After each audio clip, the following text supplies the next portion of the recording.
할렐루야, 성도 여러분, 반갑습니다.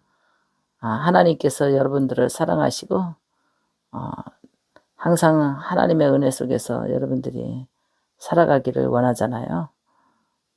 또 어떻게 하면 하나님의 뜻대로 살아갈 것인가 하고 생각하고 고민해 본 적도 있으실 거라고 봅니다. 하나님의 뜻을 아는 자는 축복의 비결을 아는 자고, 또 축복의 비결을 아는 자는 축복받는 그 뜻을 아는 자입니다. 그래서 하나님이 여러분들에게 항상 하나님의 뜻 안에서 복을 받기를 원하잖아요. 그래서 성도는 복을 받는 성도가 돼야 되겠다. 그래 가지고 어떻게 하면 복의 통로를 열어갈 것인가, 이게 고민이죠. 그래서 오늘은 축복받는 비결에 대해서 제목을 잡아봤습니다. 축복받는 비결은 목사님이 이렇게 생각을 해보니까 많은 성도들 받고 또 상담해 봤고 또 그 심리가 다 틀리거든요. 그래서 어떤 심리가 틀린가, 무엇을 마음에 심느냐에 따라서 복을 받는 것 같아요. 마음에 심는 것에 따라서. 내 마음에 심는 그 마음이 굉장히 중요해요. 그래서 그러잖아요. 길가밭에 있고 옥토밭에 있고 자갈밭에 있고 가시밭에 있고, 그런 말씀 아시죠, 여러분? 그래서 옥토밭이 농사가 잘 되잖아요. 옥토밭. 이게 옥토밭은 자갈이 없고 가시가 없고 또 거기는 굳어지지 않았고 잘 이렇게 물이 흡수도 잘 되고 땅이 건조하지 않고, 이런 밭을 말하는 거거든요. 가시덩굴도 없고 이런 밭이 옥토밭이라고 합니다. 그래서 축복받는 자세를 가진 성도들을 이렇게 보면은 옥토밭이에요. 그래서 아주 마음밭이 아주 좋은, 아주 무엇을 심어도 아주 씨가 잘 붙는 그런 밭이라고 봅니다. 그래서 심기만 하면 거두는 그런 축복이 있는 사람이 있어요.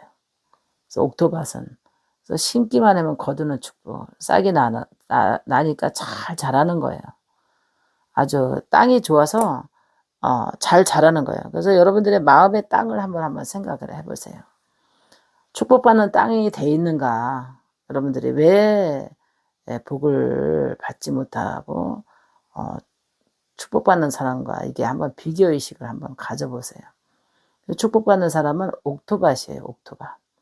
옥토밭에다가 거기다가 씨앗을 잘 심습니다. 복의 씨앗을 잘 심어요. 그리고 절대로 파지 않습니다. 파지 않고 잘 씨가 자랄 때까지 그냥 가만히 이제 바라보고 있죠. 그리고 이제 풀만 이렇게 그렇게 뽑아주잖아요. 그러면은 이제 씨가 이렇게 운이 터서 나오면서 삐쭉삐쭉 잎사귀가 나옵니다. 그러고 나서 이렇게 꽃이 피고 열매가 맺고 알알이 무르익어가는 것을 볼 수가 있습니다. 그것을 왜 하나님께서 우리에게 주셨겠어요? 30배, 60배, 100배를. 축복받는 비결은 첫 번째는 마음의 밭이 잘 돼야 됩니다. 마음의 밭이. 마음밭이 잘 돼야 돼요.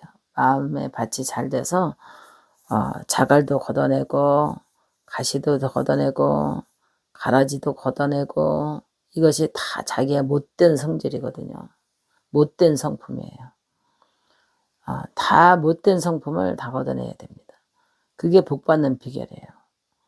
질투가 많다고 해서, 욕심이 많다고 해서 다 내 것으로 이룰 수는 없습니다. 질투한다고 되는 것도 아니고 욕심낸다고 되는 것도 아니고, 하나님의 복받는 비결은 옥토가 돼야 복을 받아요. 옥토가. 그리고 씨앗을 절대 파내지 않습니다. 씨가 붙을 때까지 땅의 기운에 이게 씨가 잘 뿌리를 내려서, 뿌리가 내려야 되잖아요. 씨가 이렇게 나오면서 뿌리를 내리면서 싹이 올라오거든요. 근데 뿌리를 내릴 새 없이 그냥 싹을 뽑아버리는 사람이 있어요. 자기를 자랑한다든가, 자기가 하나님 앞에 얼마를 했다든가, 얼마를 저거 했다든가, 이런 것을 다 이렇게 씨앗을 심은 것을 다 파내버리는 사람이 있어요. 그리고 그것을 잘 가꿔주지 않아요. 자기 밭을 잘 가꿔주지 않습니다. 자기 밭을 잘 가꿔야 돼요. 마음밭을 잘 가꿔야 돼요. 근데 마음밭은 잘 가꾸지 않고 그냥 주먹만한 돌덩어리가 그냥 아주 불꽃 그냥 감정이 그냥 아주 불꽃 뿔대가 그냥 잘 나오는 사람이 있어요. 불등가지를 잘 부리는 사람이 있어요. 은혜 받는 장소에 가서도 다 온유하고 겸손하고 그저 겸손한 마음으로 아멘 아멘 이렇게 겸손한 마음으로 은혜를 받아야 되는데 자기 그 교만한 눈으로 색안경 끼고 좌우를 살피면서 자기의 마음의 바탕은 어떤지를 알지 못하고 깨닫지 못하는 그런 사람은 축복의 비결을 모르는 사람입니다. 근데 자기 마음 바탕이 잘못된 것을 알고 회개하는 사람이 옥토밭을 만드는 거죠. 회개. 그래서 회개하지 않으면 우리가 내 자신을 알 수가 없습니다. 그래서 축복받는 비결은 나를 아는 게 굉장히 중요해요. 나 자신을 아는 게. 복 받는 사람들은 이제 심는 거를 즐겨하죠. 심는 것을. 심기를 굉장히 중요합니다. 심는 거. 무엇이든지 열심히 심기를 원해요. 그래서 우리가 투자하지 않고는 우리가 뭐든지 얻을 수 없다 그러잖아요. 그래서 축복받기 위해서도 여러분 투자해야 됩니다. 투자하지 않고 복 받는 건 절대 없어요. 투자가 굉장히 중요합니다. 여러분들이 심은 거는 심은 결실이 있습니다. 여러분들이 복 받기 위해서는 누구에서도 위에서 심는 것이 아니라 심는 것의 비결을 아는 사람이 축복받는 비결을 아는 거예요. 적게 심은 사람은 적게 거두고 많이 심은 사람은 많이 거둔다 그랬잖아요. 여러분들이 어떻게 안 심은 사람하고 심은 사람하고 어떻게 하나님께서 안 심었는데 어떻게 복을 받겠어요? 심은 자는 복을 받게 돼 있죠. 적게 심은 자는 적게 거두고 많이 심은 사람은 많이 거둔다 그랬거든요. 여러분 축복받는 비결에 대해서 열심히 심으려고 해야 됩니다. 무엇을 심든지 거두는 역사를 체험해야 돼요. 하나님 앞에 여러분 복받는 비결 오늘 간증 목사님이 말씀과 비교해서 했는데 정말 이 심는 거에 대해서 굉장히 중요합니다. 심는 비결. 그것이 바로 축복받는 비결이에요. 자녀들을 위해서 여러분 열심히 심으셔야 돼요. 자녀들의 이름으로. 자녀들의 이름으로 심어야지 심은 것이 부모가 자식 위해서 심지 않고는 기도 심고 물질 심고 자녀 이름으로 섬기고 목사님 섬겨서 대접하고 우리 자녀 위해서 기도해 주세요 목사님. 그냥 말로만 기도해 주세요 하는 것이 아니라 꼭 대접하고 기도해 달라고 그러고 심고 기도해 달라고 그러고 심지 않고 어떻게 거두겠어요. 그것이 축복의 비결입니다. 자녀들의 대학 진로 있으면 심고 목사님 기도해 주세요. 잘 좋은 대학 가기 위해서. 심지 않고 목사님 기도해 주세요. 말만 이런다고 되는 것이 아니고 자녀들 앞날의 성공을 위해서 심고 자녀들에게 열매를 맺을 수 있도록 심고 축복받는 비결을 이렇게 심는 걸로 여러분 잘 하셔야 됩니다. 심지 않고는 거둘 수가 없어요. 축복받는 비결에 대해서 여러분 잘 심으시길 바랍니다. 자녀들을 위해서 좋은 것 먹이고 좋은 옷 입고 그런 것보다 그 자녀들을 위해서 여러분 심을 때 자녀들이 축복받습니다. 그리고 여러분들이 경제적으로 어려워도 어려울수록 여러분 심어야지 축복받습니다. 그래서 축복받는 비결에 대해서 여러분 많은 것을 한번 생각을 해보세요. 나는 복을 받기 위해서 무엇을 어떻게 심었는가. 우리 그러잖아요. 우리가 땅이 있으면 농사를 비교해 보면 돼요. 다 농부라고 생각을 해보세요. 게으른 자는 그냥 다 자기가 다 먹어버리고 심을 것이 없어요. 그래서 제일 먼저 우리가 심는 것이 중요한 것이 11조잖아요. 11조. 하나님 앞에 명령에 따라서 하나님 앞에 그래서 다 종자씨는 먹어도 11조를 먹지 말아야 돼요. 11조 먹으면 물론 하나님께서 저주를 받는다 말라기 3장에 있지만 다 먹어도 종자씨는 먹지 말아야 돼. 이게 물질의 씨앗이라는 걸 알아야 돼요. 물질의 씨앗. 그래서 11조를 심어야지 항상 하나님께서 축복을 주는 거예요. 물질의 축복. 그 다음에 우리가 하나님께서 대접하는 것으로 심어야 돼요. 그리고 여러분들이 자녀를 위해서 심어야 되고, 또 여러분들의 사업장과 직장의 위기 때 하나님께서 도울 수 있도록 늘 범사에 감사함으로 하나님 앞에 즐겨 심는 자가 되면 하나님께서 축복으로 거두는 비결입니다. 그게 바로 비결.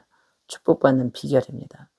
근데도 11조도 심지 않았지, 감사도 심지 않았지, 소원 예물도 심지 않았지, 자식 위해서 심지 않았지, 자기 인생을 위해서 심지 않았지, 이 땅에서 심지 않고 거두는 건 아무것도 없습니다. 그래서 여러분 잘 심으시고요. 신앙생활에 축복받는 비결에 대해서 여러분들이 목사님이 이런 건 되지 않아도 잘 알아요. 그냥 되는 건 없다. 심지 않고 되는 건 없다. 여러분들이 잘 알고 있습니다. 근데 중요한 거는 행함이 있어야 되는 거예요. 행함이 없는 믿음은 죽은 믿음이거든요. 왜냐하면 씨앗이 죽은 것은 절대로 싹이 나지 않습니다. 여러분들이 마음에 심는 그 씨앗이 살아있어야 돼요. 죽은 씨앗은요, 우리가 이 보면 씨앗도 살아있는 게 있고 썩은 씨앗이 있어. 썩은 거.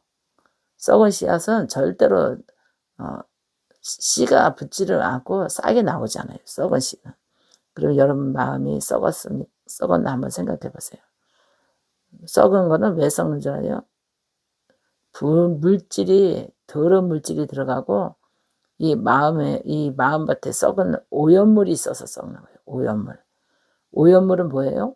회개해야 될 것이 깨끗하지 못하게 회개가 안 된 거예요. 마음에 오염된 것이 있으면 썩습니다. 씨가. 그래서 여러분 씨가 썩지 않도록, 믿음의 씨가 썩지 않도록 살아있는 씨를 가지고 살아야 돼요. 신앙생활을 살아있는 씨를 가지고 신앙생활을 해야 돼요. 그래야지 하나님께서 그 씨가 붙었을 때 하나님의 미랄이 이렇게 거두는 수확의 축복으로 거둘 수 있습니다. 여러분들 축복받는 비결 오늘 어떠셨나요? 여러분 복받기를 원합니다. 지금 너무나 힘든 세상이잖아요. 하나님 앞에 즐겨 심고 즐겨 거두시고 즐겨 복을 받을 수 있도록 심지 않고는 절대로 축복이 오지 않으니까 때를 따라 아낌없이 여러분 심으시길 바랍니다. 할렐루야. 감사합니다. 목사님 기도하고 퇴장하겠습니다. 살아계신 아버지 하나님, 하나님께서 심지 않고는 거둘 수 없다 했사오니 우리 하나님께서 축복하시고 인도하여 주시옵소서. 우리 산마을 무지개 성도들이 가난한 사람의 어깨 도와주시고 하나님 아버지 하나님께서 경제 위기에서 저들이 아버지 하나님 11조로 심고 하나님 아버지 정말 하나님께서 즐겨 심는 자가 되어 하나님 많이 거두는 자가 될 수 있도록 하나님 축복해 주시옵소서. 성령님께서 도와주시리라 믿고 예수님의 이름으로 기도합나이다. 아멘. 할렐루야. 성도 여러분 반갑습니다. 여러분 지금 밤 깊은 밤인데요. 목사님은 이제 오늘 금요일날 목요일날까지 집회하고 금요일날 이제 지금 금요일날 아침인데 새벽이잖아요. 지금 이제 밤에 12시 넘어가면 2시 넘어가면 이제 새벽이 되는데 목요일까지 집회하고 이제 금요일날을 맞이해가지고 조금 쉬고 지금 이제 토요일이네 아마. 참 시간 가는지 모르겠어요. 목요일날 집회했는데 금요일날이고 금방 금요일 같은데 지금 새벽이니까 토요일이네. 지금 토요일이에요. 너무나 정신없이 지금 시간이 흘러가는 것 같습니다. 여러분 정말 산마를 무지개를 통해서 하나님께서 저에게 일을 많이 주시니까 감사하고 또 감사하더라고요. 그래서 참 신기하게 집회 때는 아주 문자고 이 댓글이고 이렇게 보면 그냥 잔잔했어요. 근데 그냥 딱 끝나자마자 하마 저녁 때 되니까 하마 또 상담 들어오기 시작하더라고요. 그래서 너무나 정말 감사하고요. 일할 수 있는 것에 행복을 느끼고 또 일할 수 있는 것에 또 감사를 느끼고 일할 수 있는 것에 내가 정말 하나님의 감사 속에서 내가 사명을 감당하고자 하는 그런 마음에 또 이게 즐거움과 기쁨과 희열을 느낍니다. 사명의 희열을. 그러나 이제 모든 것을 저도 슬기로운 지혜 속에서 억지로 끌고 가려고 하는 것이 아니라 하나님이 손든 만큼 붙잡아 주는 것만큼만 제가 일할 생각입니다. 참 하나님께서 조절하시는 거 보면 너무나 깜짝깜짝 놀래요. 일을 조절하시고 이런 거 보면 너무너무 깜짝 놀라겠어요. 제 자신도 놀라고요. 하나님이 이끌어가는 거에 대해서 너무너무 깜짝 놀라요. 그래서 어떻게 방송을 이끌어가려는지 이렇게 생각하다 보면은 너무너무 제가 내 힘이 아니라 하나님의 힘이다 이런 걸 생각을 해봅니다.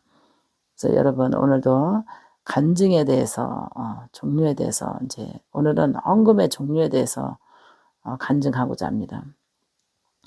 헌금의 종류 참 많습니다, 여러분. 헌금의 종류. 그래서 여러분들이 이제 기본적인 헌금은 감사 헌금. 그래서 그냥 감사합니다 이렇게 써놓고 그냥 기도 제목 쓰는 것이 기본 헌금이고요. 또 두 번째는 주일 헌금. 주일날 주일 헌금을 이렇게 써서 올리잖아요. 평상시엔 감사 헌금. 그다음에 신방 헌금. 또 신방 헌금이 있고 또 여러분들이 이제 소원 예물 있잖아요. 소원을 꼭 이루어야 되겠다 하는 거라서 소원 예물은 이제 좀 묵직하게 무겁게 이렇게 드리는 것이 소원 예물이죠. 그래서 특별 헌금이라 그러죠. 특별 소원 예물. 그다음에 회개 예물, 회개 헌금. 회개를 해도 그냥 영이 찝찝하고 마음이 찝찝하고 깨운치 않는 게 있어요.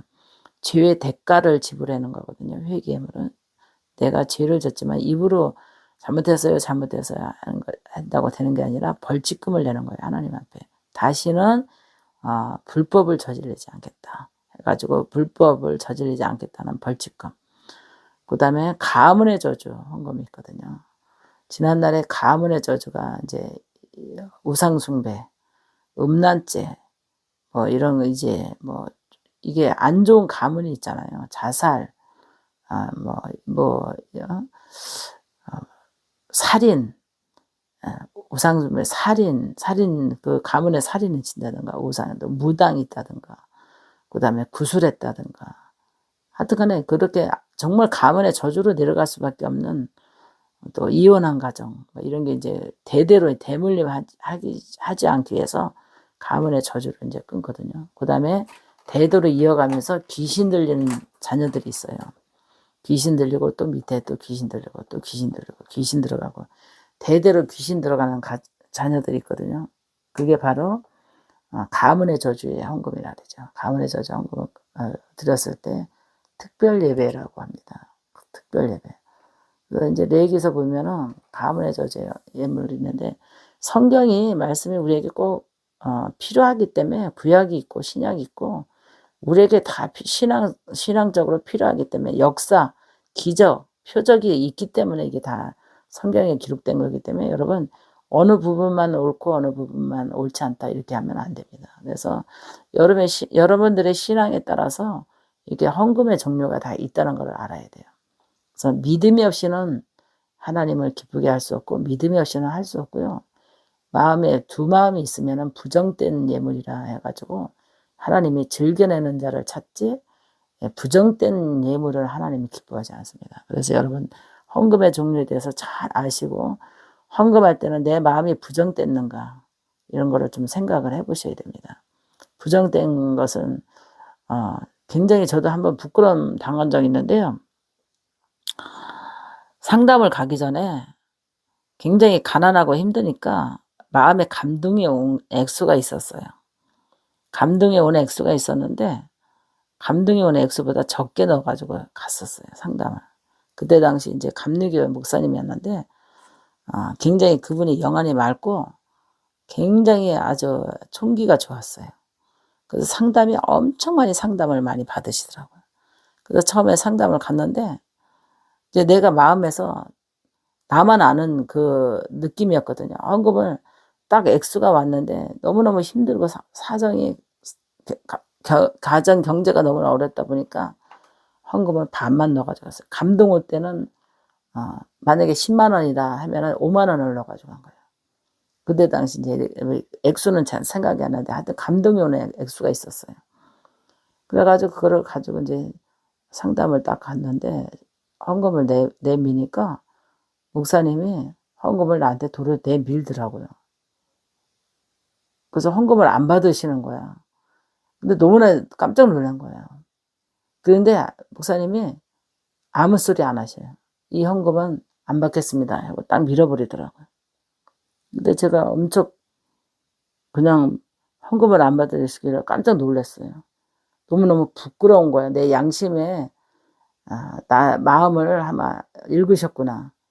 두 마음을 가지고 있다는 것을 목사님이 아셨구나 해가지고 두 번 다시 권면도 못하겠고 그냥 부끄럽게 헌금을 다시 가방에다 넣어가지고 왔는데 오면서 얼마나 회개했는지 몰라요. 회개했는지 몰랐고 헌금에 대해서 얼마나 회개했는지 몰라요. 아마 집에서 갈 때마다 감동이 왔는 액수를 반만 드렸거든요. 그랬더니 그렇게 내밀더라고요. 헌금을 안 받으시더라고요. 그래가지고 너무나 너무 놀래가지고 기분이 참 묘했습니다. 근데 아무런 말씀 안 하고 그냥 내밀더라고요. 그래서 저도 지금 사역을 감당하면서 절대로 두 마음이 있는 사람들에게 뭐 소원 예물이라든가 특별 예물이라든가 가문의 저주라든가 회개 예물이라든가 마음의 주의종 앞에서 말로 갈등 막 하고 그러면은 절대 그 예물을 안 받기로 저도 결심했어요. 그때 저도 그런 부끄러움을 당해봤고 하나님의 뜻이 절대 그거는 아니다 싶기 때문에 두 마음을 품고 왔다 갔다 하는 그런 마음에서 특히 주의종 앞에서 말이 왔다리 갔다리 하면은 그 예물을 안 받아야 되겠다 하는 생각을 마음에 품었습니다. 그 초신자 때 저도 그런 거를 겪었고 또 이제 주의종이 돼서 성도들의 예물을 축사하는 입장에서 사명을 감당하는데 정말 그 마음에서 믿음에서 우러난 만큼 감동만큼 하나님 앞에 드리고자 하는 그런 마음만큼 드렸을 때에 하나님께서 기쁘게 받으시고 반드시 뜻이 이루어집니다. 뜻이 하늘에서 이룬 같이 땅에서도 이루어지는 축복이 있습니다. 그래서 헌금의 종류에 대해서 여러분 잘 아시고 헌금의 자세에 대해서도 잘 알아야 되고 헌금 드리고자 하는 그런 마음에서도 잘 생각을 해보셔야 돼요. 그래서 이 헌금의 종류를 통해서 여러분 잘못되면은 축복을 받는 것이 아니라 화를 당할 수도 있습니다. 그래서 여러분 하나님께 드리는 예물은 정성, 감동, 또 그 다음에 순종, 또 그리고 여러분들의 영에 쌓인 대로 그런 마음을 움직입니다. 근데 마귀는 절대로 하나님 앞에 헌금을 하지 못하게 합니다. 왜 헌금을 하지 못하게 하느냐? 헌금은 피값이에요. 여러분들이 피의 제물이라 그러죠. 근데 여러분들이 피 같은 내 돈 그랬잖아요. 피 같은 내 돈. 내 피 같은 내 돈을 내가 억울하게 사기당했어. 피 같은 내 돈을 내가 억울하게 누구에게 사기당했어.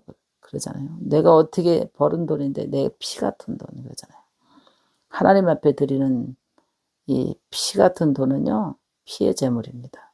그래서 피의 제물의 종류가 있고 또 감사의 특별 예물이 있고 11조가 있고 또 여러분들의 소원 예물이 있고 그 다음에 신방 예물이 신방 헌금이 있고 선교 헌금이 있고 헌금의 종류가 많거든요. 이 헌금의 종류에 따라서 여러분들이 문제가 풀어지고 해결되고 응답되고 축복되고 그럽니다.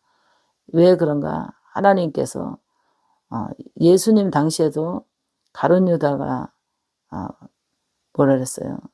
거기에 돈꾀에 손 넣는 자가 나를 팔 것이다 그랬습니다.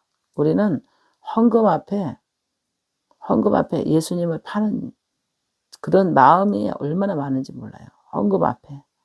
그래서 헌금에 손 넣는 자가 나를 팔 것이다 그랬잖아요. 그래서 우리는 헌금 안에 내가 손이 들어가잖아요. 집어넣을 때 손. 근데 하나님께서 우리의 마음을 담은 그런 예수님을 파는 그런 마음이 아니라 정말 예수님께 드리는 하나님께 드리는 그 정성된 마음으로 정말 진실된 마음으로 소원하는 마음으로 정말 두 마음이 아니라 마음이 하나로 탁 이렇게 숙연하게 드려지는 그런 번제의 예물이라고 생각하고 헌금의 마음을 잘 드려야 됩니다. 그래서 헌금의 종류도 많지만 헌금의 마음도 굉장히 중요합니다. 종류도 많지만 헌금에 드려야 되는 그 마음의 가짐이 굉장히 중요합니다. 그래서 여러분 헌금의 종류와 헌금의 마음에 대해서 오늘 목사님이 여러분들에게 간증했습니다. 그래서 하나님께서 많은 사람들이 신앙생활하면서 예수 믿으면서 이 헌금의 갈등, 고민, 또 계산, 또 계수 이거 하거든요. 여러분 드린 거는 계산하지 마세요. 하나님 앞에 어디다가 드려도 계산하지 마세요. 어디에 기도원 갔더니 또 어디에 교회 갔더니 어디 집회 갔더니 또 누구 뭐 선교사 만났더니 뭐 어떻게 이거 절대 계수하지 마세요. 계수하는 자에게는 하나님께서 기뻐하지 않거든요. 다윗이 계수하다가 네가 무엇으로 징계를 맞을래 그랬잖아요. 여러분 계수하지 마시길 바랍니다. 그래서 주의 종이 들어 축사하고 주의 종이 축복하고 주의 종이 말할 수 있게 여러분들 그거 성경에 말씀 있잖아요. 너희가 드려진 모든 것은 주의 종이 강단에서 축사하고 강단에서 축복하고 강단에서 간증하게 하라고 그러잖아요. 이게 저도 정말 말하기 힘든 저거지만 간증할 때도요. 축사할 때도 정말 믿음이 온전한 저거에는 축복하면서 간증합니다. 그랬을 때 그에게는 반드시 축복의 통로가 열리게 돼 있어요. 여러분 오늘 헌금에 대해서 잘 배우셨죠? 잘 알고 있는 부분이지만 다시 한번 산마른 무지개를 통해서 은혜가 됐으면 하고 이렇게 녹음해 봤습니다. 여러분 은혜가 됐다면 신앙생활에 도움되시고 은혜가 안 됐다면 여러분 정말 여러분들의 생각에 따라서 신앙생활 하시면 됩니다. 저는 그렇게 은혜가 안 되면 우리 프로에 안 들어와도 된다고 이렇게 간증하잖아요. 그래서 은혜가 되는 분들은 들어와셔서 교훈, 신앙의 교훈이 되시고 또 신앙에 도움이 되시고 그랬으면 참 좋겠습니다. 신앙에 도움되고 교훈되고 은혜되고 그 다음에 축복되고 그랬으면 여러분들에게 큰 신앙에 도움되고 축복됐으면 좋겠습니다. 목사님 기도하고 퇴장하겠습니다. 살아계신 아버지 하나님 오늘 헌금의 종류와 마음에 대해서 하나님 앞에 이렇게 우리께 산마루 무지개 성도들에게 은혜를 주고자 했습니다. 주님 도우시고 인도해 주시사 아버지 하나님께서 마음을 다하고 성품을 다하고 뜻을 다하고 헌금의 종류와 마음을 실어 하나님 앞에 신앙생활할 때 꼭 아버지 은혜로 할 수 있도록 축복해 주시옵소서. 성령님께서 함께 주시리라 믿고 예수님의 이름으로 기도합나이다. 아멘. 오늘은 금식 기도에 대해서 말씀을 전하고자 합니다. 금식 기도. 이사야 58장 6절에서 12절까지 보면 하나님이 나의 기뻐하는 금식은 흉악의 결박을 풀어준다고 했습니다.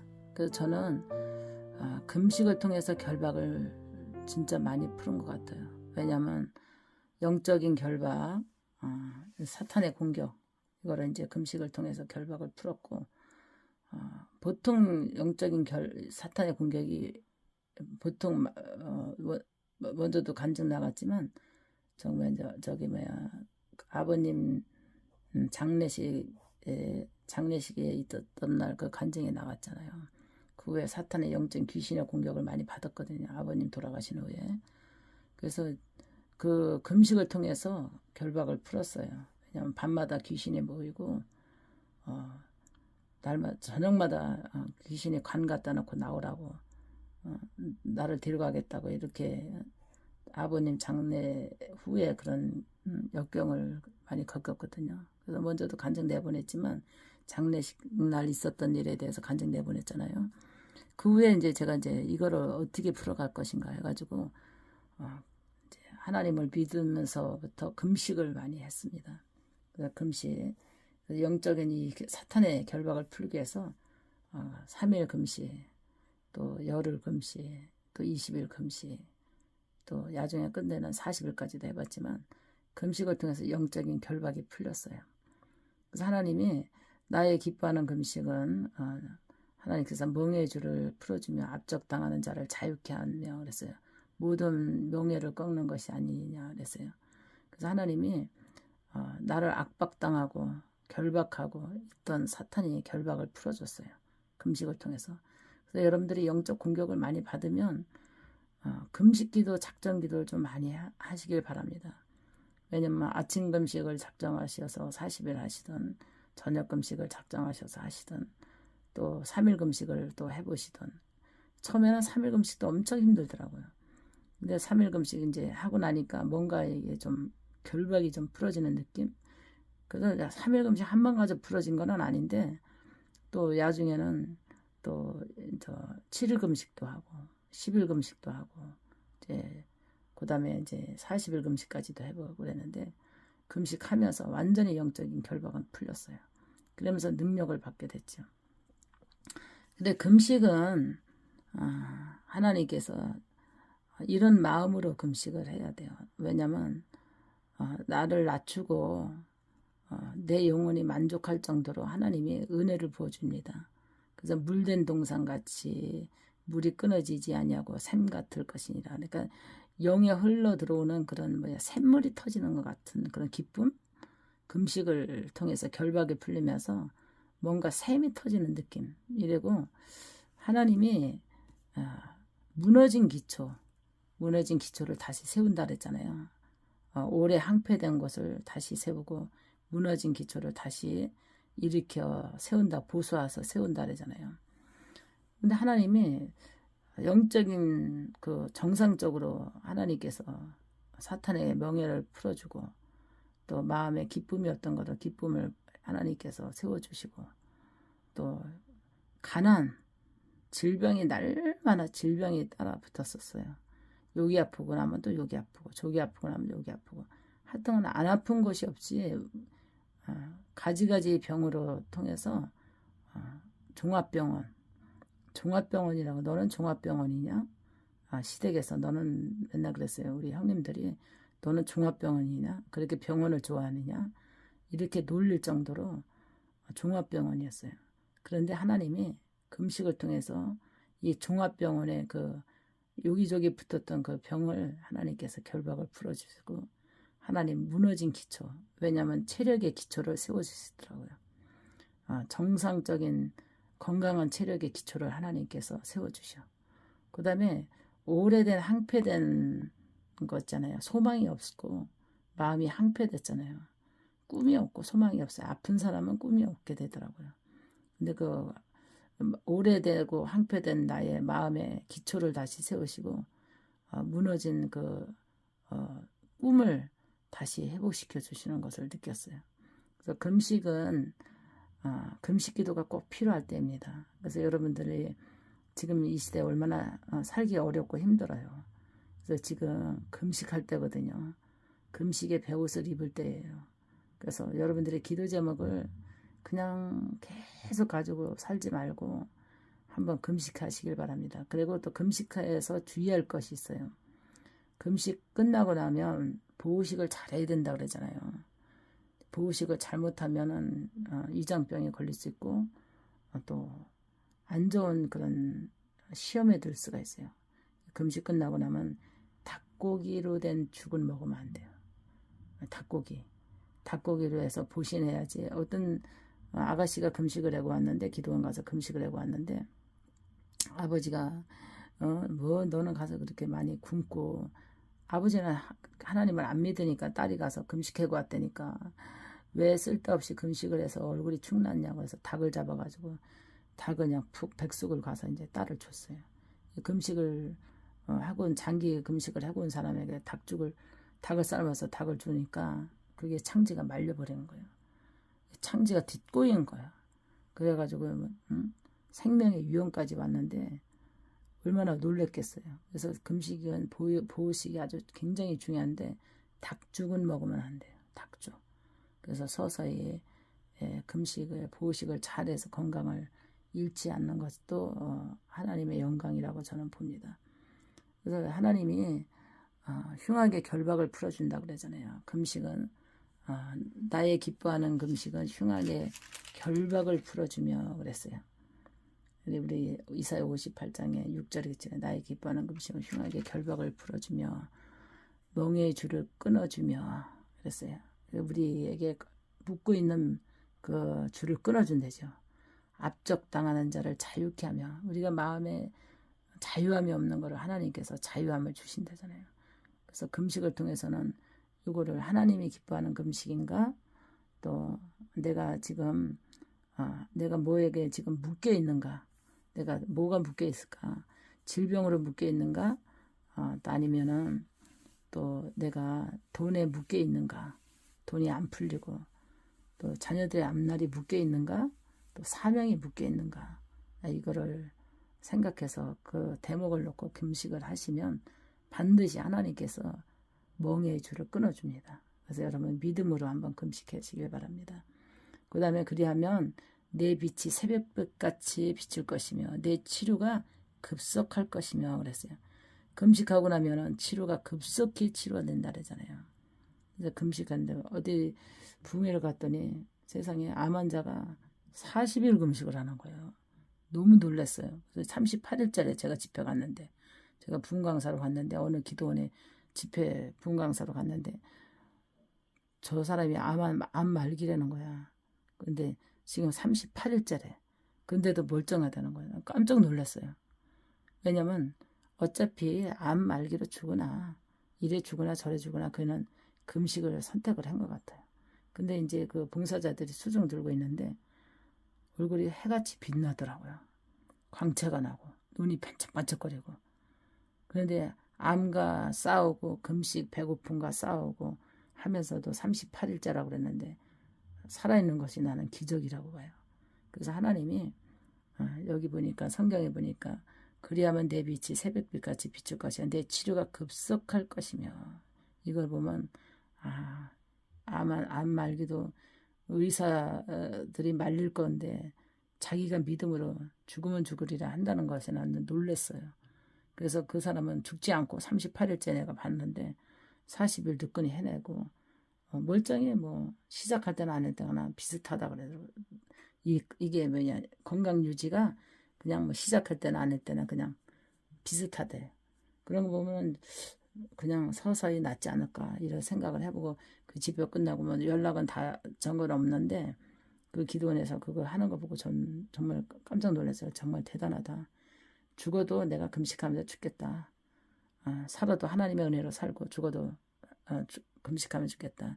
자기가 만약에 금식하다가 죽으면 하나님께 갈 거고, 만약에 하나님께서 암을 건치고 살아나면 이 목숨 제 인생은 하나님을 위해서 살겠다 이렇게 간증을 하더라고요.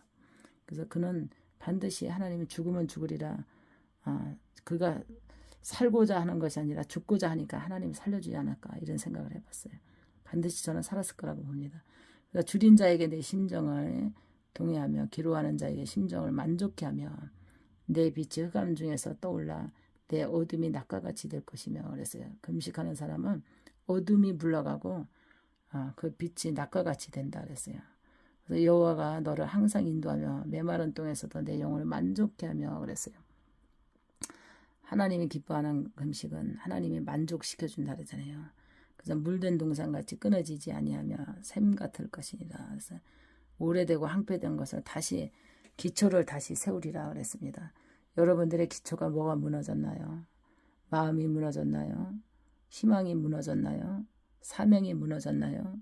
질병으로 여러분의 기초 체력이 무너졌나요? 꿈이 무너졌나요?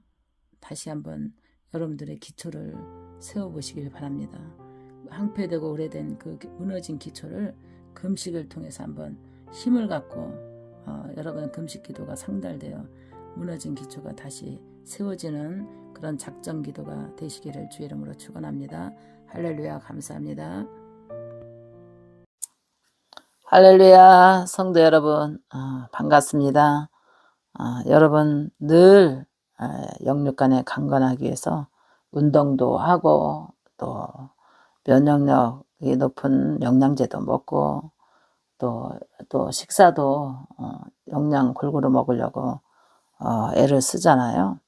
그래도 제일 중요한 거는 하나님의 은혜 속에서 우리가 하나님이 힘을 줘야지 건강할 수 있습니다.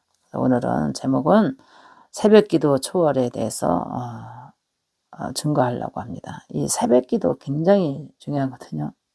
새벽기도 아주 은혜스럽거든요. 저희가 신앙생활 할 때는 새벽기도에 차가 돌았어요. 차가 돌다가 새벽기도 작정했는데 차 도는 기사가 새벽에 못 일어나면은 그날은 걸어가야 돼. 걸어가든가 택시 타고 가든가 그래야 돼. 계속 기다리고 추운데 나가서 겨울에 차가 올 시간이 되는데 왜 안 오지? 왜 안 오지? 네. 그래서 차가 안 오는 거야. 지나갔나? 이러고 보면은 차가 안 와. 그리고 새벽기도 기사분이 깜빡하고 새벽기도에 못 일어난 거야.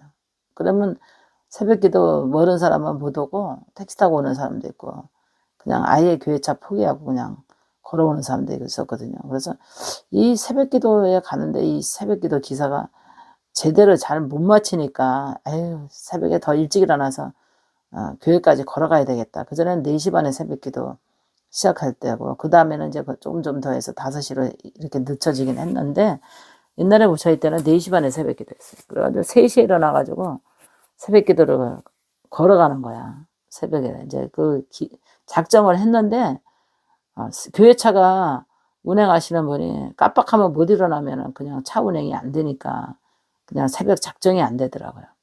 그래서 이 새벽기도 초월하기 위해서 그냥 새벽 3시에 일어나서 제가 새벽에 걸어가는데 겨울에 걸어가는데 깜짝 놀랐어요. 그 하수도에서 올라오는 하얀 연기가 무럭무럭 올라가는데 그게 소부 귀신인 줄 알고 이만큼 걸어가다 저기 뭐가 안개같이 뭐가 하얀 소복 입은 것 같이 너플너플해. 그래서 거기를 지나가긴 지나가야 되는데 도대체 저건 뭐야? 귀신이야? 뭐야? 이러면서 이제 그냥 그거를 초월하고 지나가다 보니까 그게 뜨거운 김이었어. 목욕탕에서 나오는 그 뜨거운 그 연기라 그럴까요? 김이 그 하수도를 통해서 이렇게 올라오는 하얗게 이렇게 너플너플해 그 김이 무럭무럭 겨울에는 그 김이 올라가는 게 이렇게 하얀 소복 입은 사람같이 보이더라고 멀리서 보니까. 그러면서 그 새벽기도를 초월해서 40일 작정 새벽기도 초월해서 그냥 교회차 안 타고 걸어다니는 거로 결정하자 하고서는 이제 새벽마다 3시에 일어나서 걸어가는데요. 겨울에는 춥잖아요. 엄청 그냥 목도리 하고 그냥 잠바 하나 들치고 이러고 걸어가는데 그래도 주님이 나와 함께하는 것을 느끼겠더라고요. 내 안에 주님이 있고 내가 주 안에 있는 것 같고 누군가 둘이서 걸어가는 느낌 있잖아요. 그런 느낌을 줘요. 새벽 3시에 교회까지 걸어가면 한 30분 이상 걸어야 돼. 교회까지 가면 30분 이상 걸어가는데 어느 권사님은 새벽기도 가다가 그래도 이제 새벽차가 잘 운행하시는 분이 잠을 어떤 데는 나오고 어떤 데는 안 나니까 그도 걸어가는 거를 그냥 선택해가지고 걸어가다가 그냥 이제 시골이니까 논두렁을 이렇게 지나서 이렇게 가야 돼요. 교회가 이제 이렇게 외진데 있었거든. 지금 개발돼가지고 다 교회가 그 주변에 막 건물도 들어서고 뭐 다 이렇게 했었는데 걸어가다가 누군가 목을 확 조른 거야. 새벽기도 가는데 남자가 나타나가지고 실제 사람이 목을 조른 거예요. 그러니까는 목을 딱 뒤에서 조르니까 성령의 음성이 들리더래요. 힘을 빼라. 힘을 주지 말고 몸부림치지 말고 힘을 빼라. 하나님의 음성이 들리더래요. 그래가지고 힘을 쫙 빼고 죽은 것처럼 힘을 탁 어깨를 늘어뜨니까 탁 놓고 도망가더래요. 근데 목걸이가 금목걸이도 있었고 팔찌도 그이가 금팔찌를 끼고 다녔거든요. 3돈짜리 정도. 목걸이도 한 3돈 정도 금목걸이를 옛날에는 그거를 이제 지금이야 뭐 액세서리 뭐 이런 거지만 옛날에는 이게 뭐 목걸이 폐물 같은 거는 금을 많이 끼고 다녔어요. 근데 금을 차고 다닌다고 새벽에 누가 그거를 그 생각을 안 했을 텐데 왜 목을 졸랐는지 그도 모르고 교회에서 다 그런 얘기가 들어가지고 너무너무 걸어다니는 거 무서워했거든요. 사람 나타날까봐. 해코지 당할까봐. 혹시 정신 이상자들이 돌아다니다가 사람 보고 그렇게 해코지 할까봐 이제 범인은 잡지는 못했어요. 그래도 그 권사님이 그렇게 새벽기도, 그 권사님도 저도 예, 그 새벽기도 걸어다니고, 그분은 그분대로 걸어다니고 난 나대로 길이 틀리니까 걸어다니는데, 이렇게 힘든 것을 역경을 넘어서 새벽기도를 작정을 하고 새벽기도 했는데요. 다 기도에 응답이 되더라고요.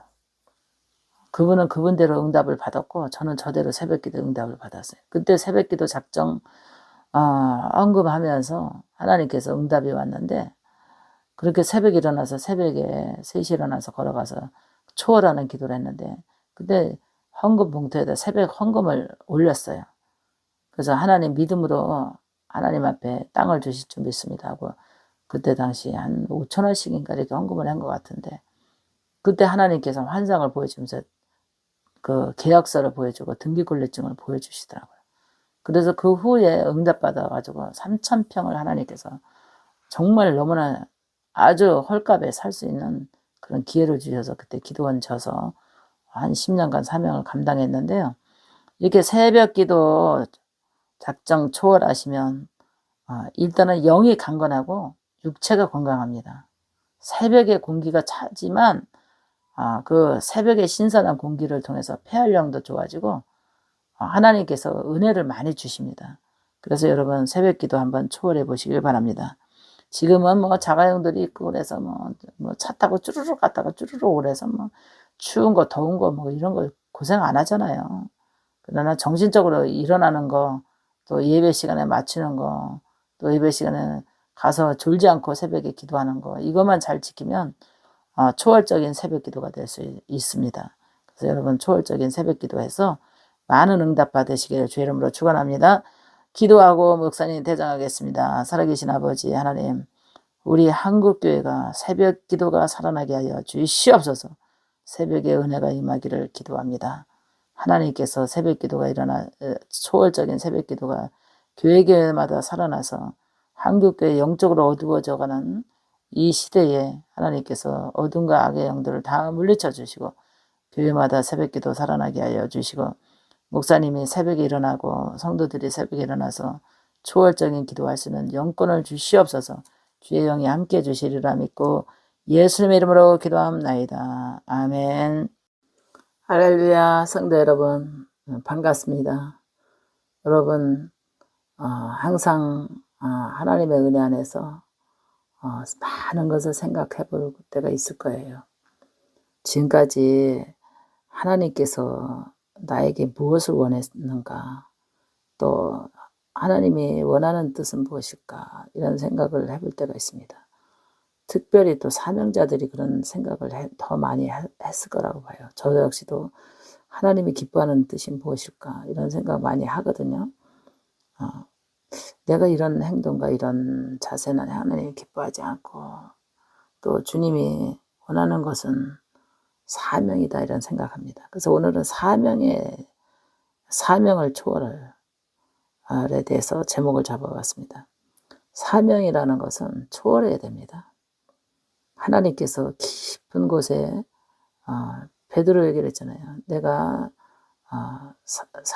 고기 잡는 어부가 아니라 사람을 낚는 어부가 되리라 그랬어요. 그것이 바로 이제 사람을 낚는 어부는 사명을 말하는 거거든요. 그래서 요한의 아들 시몬아, 네가 나를 사랑하느냐? 그래서 또 한 번 또 요한의 아들 시몬아, 네가 나를 사랑하느냐? 굉장히 고민했다 그랬잖아요. 내가 주님 사랑하는 거 주님이 아시나이다 그랬어요. 또 요한의 아들 시몬아, 네가 나를 사랑하느냐? 이어서 베드로에게 묻었다 그랬잖아요. 정말 이 사명에 대해서 초월한다는 것은 쟁기를 들고 뒤돌아보지 말라고 했는데, 우리가 가정이 있고 자녀가 있고 또 우리가 해야 할 일이, 육으로 해야 할 일이 많거든요. 근데 이 사명을 초월한다는 것이 굉장히 어렵고 힘들어요. 세상에는 도리도 있고 또 예의도 있고 질서도 있고 도덕도 있고 또 체면도 있고 그래요. 체면도. 근데 사명을 초월할 때 굉장히 힘든 것이 끊어내야 될 부분이 있더라고요. 첫 번째, 주의를 지켜야 된다는 그 신념. 초월해야 되잖아요. 어떤 일이 있어도 사명자는 주의를 지켜야 된다. 주일날 친척과 형제가 어떤 환경 속에서도 결혼한다, 무슨 행사 있다 해도 주의를 지켜야 되는 그 입장이잖아요. 그래서 저도 여동생 결혼식 할 때 안 갔습니다. 왜냐면 갈 수가 없더라고요. 사명을 초월해야 되기 때문에.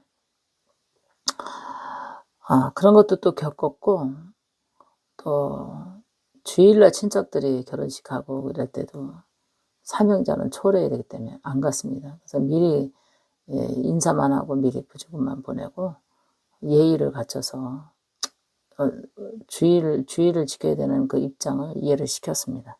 그러니까 굉장히 그런 것도 표현을 하면서 초월해 나가야 되잖아요. 또 사명에 대해서 이제 그런 게 1단계고, 그 사적인 것은 1단계고, 2단계는 사명자는 인내가 굉장히 필요한 초월이 필요해요. 처음에는 사명 감당했을 때는 많은 무리 속에서 복음을 전할 거라고 이렇게 생각하고 상상하고 큰 목표를 꿈꾸잖아요. 근데 하나님께서는 깊은 곳에 그물을 내리라 그랬잖아요. 깊은 곳에. 깊은 곳이 어디예요? 사람 마음속이거든요. 사람 바닷속보다 깊은 게 사람 속이라 그랬다. 사람 속은 알 수가 없어요. 잴 수가 없고 측량할 수도 없고, 오죽하면 내 마음도 내가 모른다고 그랬다. 이런 사람도 있어요. 내 마음도 내가 모른다고.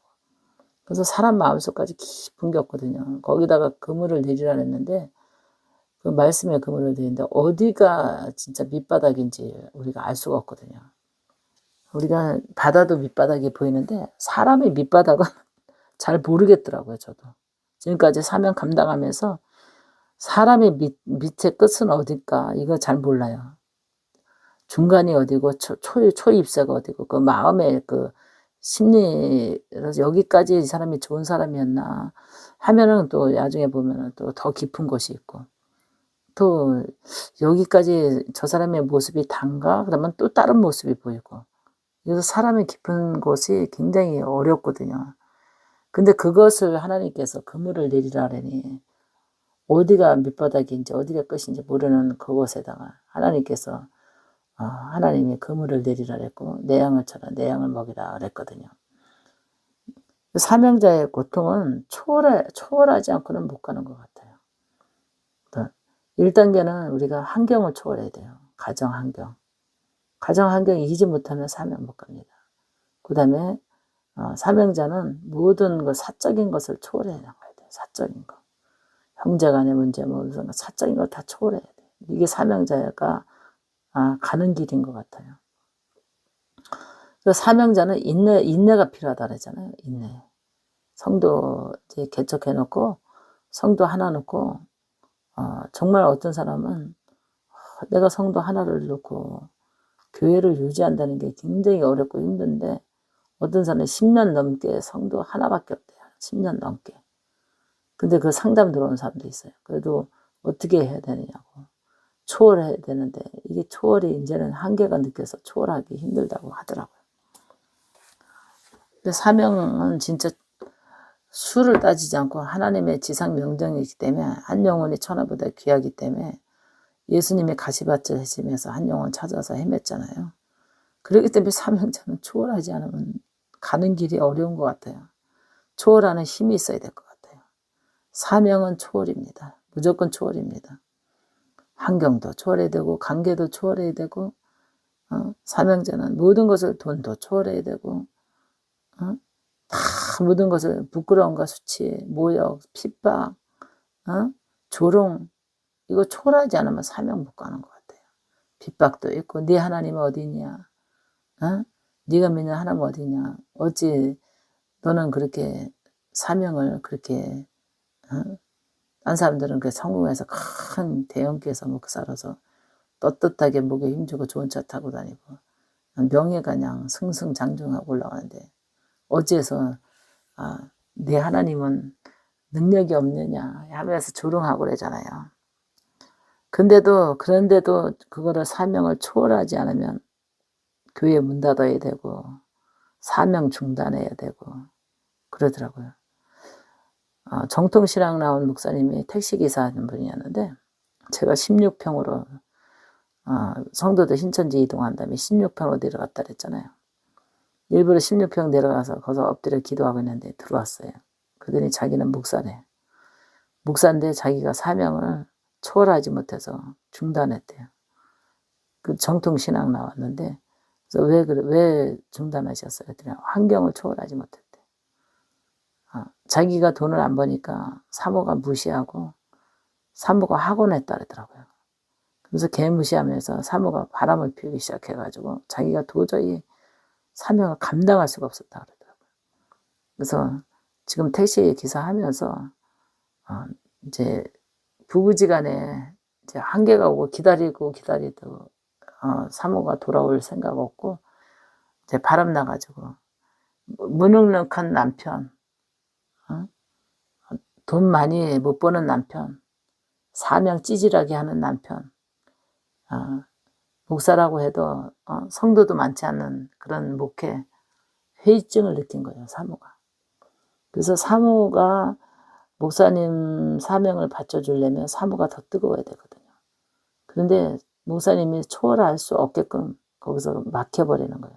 사모들의 허영심, 사치심, 자기네 잘 그거를 살아가야 된다는 그런 거. 옛날에는 사모들이 고생하면서도 어렵게 정말 쓰레기 나물 주워다가 국 끓여서 먹고, 남의 배추 떡잎 버린 거 그거 갖다가 된장국 끓여 먹고, 이렇게 저렇게 하면서도 사모가 목사님들 사명 감당하게 초월하라고 훈계하고 기도하라고 몰았고, 그 다음에 성경 보라고 몰았고, 그래서 세 방을 유지하잖아요. 신방, 또 그 다음에 기도방, 두 번째는 또 우리가 책방, 또 공부방, 이런 것 쪽으로만 사모들이 밀었거든요. 그러니까 목사님들이 아무 근심 없이 그냥 초월해야 되겠다, 기도에 초월해야 되겠다,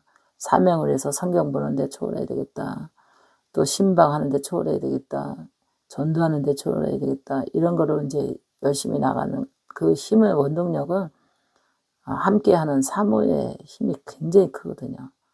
근데 지금 사모님들은 또 세상에 지식도 많고 배운 것도 많고 아는 것도 많고 또 세상에 접해서 하니까 성도들보다 찌질하게 옷 입는 것도 싫고 신발서부터 가방서부터 먹는 것부터 머리서부터 발끝까지 차서부터 막 최고로만 누리며 살아가려고 하지, 그렇게 아주 밑바닥에서 깊은 곳까지 그물을 내리려고 하는 그런 배우자가 아니면 정말 힘들어요. 사모의 초월이 굉장히 중요하다고 봐요. 사모님들이 사명의 초월이. 부부는 한 몸이거든요. 근데 사모가 먼저 힘 빠지면, 그런 것이 사적인 것을 초월하지 못하면 사명 감당하기 어려워요. 잘 먹고 잘 살고 잘 쓰고 잘 입고 좋은 환경, 좋은 차, 좋은 옷, 막 이런 거 막 따지기 시작하면 절대 사명 못 가요. 남편이 사명자로 초월시킬 수가 없어요. 그러니까 남편이 기가 죽고 힘들어서 가기가 어려워요. 그런 거 보면 정말 사명자들은 씁쓸하죠. 초월하고 나가야 되는데 아내가 초월하지 못하니까 가난한 거 힘들고, 없는 거 힘들고, 가진 거 없는 거 힘들고, 이거 사명 초월하기 힘들다. 그래서 발락나가 자빠지니까, 그래서 그렇게 그 목사님은 택시기사 한다 그러더라고요. 아내가 초월하지 못해서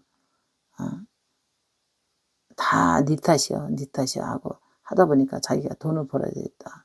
그러니까 뭐 목회하다가 교회 접고 결론은 사명 초월하지 못하고 그냥 택시기사로 변했다고 그러더라고요.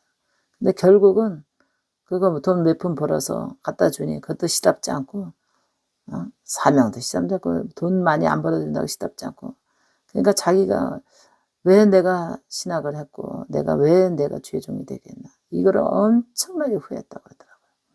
사명에 대해서 이렇게 초월하지 못하고 내가 하나님 따라가겠나이다, 주님 악올골짝이라도 가겠나이다 하고 사명에 뜨거웠을 때는 초월할 수 있는 초월할 수 있을 거라고 생각을 했다고 그러더라고요.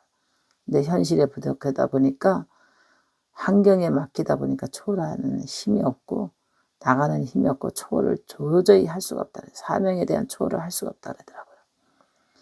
오늘 간증을 통해서 여러분은 어떻게 생각하십니까? 우리 사명자, 목회자, 전도사님들, 목사님들, 사모님들, 사명에 대해서 초월할 수 있는 힘이 나에게 있는지 없는지 이런 걸 한번 생각해 보시고 하나님 앞에 사명에 대해서 기도하시고 초월할 수 있는 힘을 달라고 기도하시길 바랍니다. 할렐루야. 목사님 기도하고 퇴장하겠습니다. 살아계신 아버지, 이 시간은 하나님께 기도합니다. 아버지 하나님께서 사명을 초월할 수 있는 힘을 주시옵소서. 지금 이 시간에도 하나님 사명에 초월하지 못해서 밑바닥에 가라앉아 헤매는 많은 사명자들이 있습니다. 초월할 수 있는 힘을 주시리라 믿고 예수님의 이름으로 기도합나이다. 아멘.